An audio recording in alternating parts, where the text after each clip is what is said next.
এই ছেলেটা দীর্ঘদিন যাবৎ অসুস্থ, জিন জাদুতে আক্রান্ত, চালান জিনের মধ্যে আক্রান্ত ছিল আর কি। দীর্ঘ প্রায় 10 বছর যাবৎ বিভিন্ন কবিরাজদের কাছে নেওয়াতে ওরা কি পরিমাণ তাবিজ দিছে। তাবিজ তো এখানে আছে, এবং এই যে লোহা তাবিজ এগুলা খুললে আসলে অনেক নকশা পাওয়া যাইব, যেগুলা যদি শরীরে ব্যবহার করে কেউ, তো তার নামাজ কালাম তো হবেই না, উল্টা গুনাহ হবে আর কি। তো একটা তাবিজ অনেক বড় বড়, যেগুলা ওগুলোর মধ্যে অনেক নকশা আছে, কারণ দেখতেই বোঝা যায় আর কি, খুললে পাওয়া যাইব।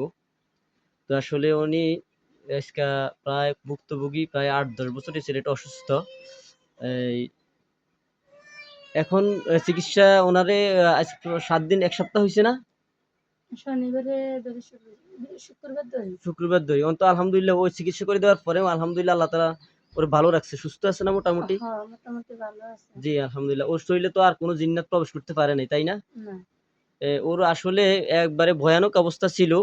এই শরীরের মধ্যে যে জিনগুলো খুব ভয়ংকর ছিল আরকি, চালান করে রাখছে। পরে এগুলারে আমি তান্ত্রিক থেকে মুক্ত করে দিয়া ছেলেটার ট্রিটমেন্ট করে দিয়েছি। তো আল্লাহ তাআলা তারে সুস্থ রাখছে।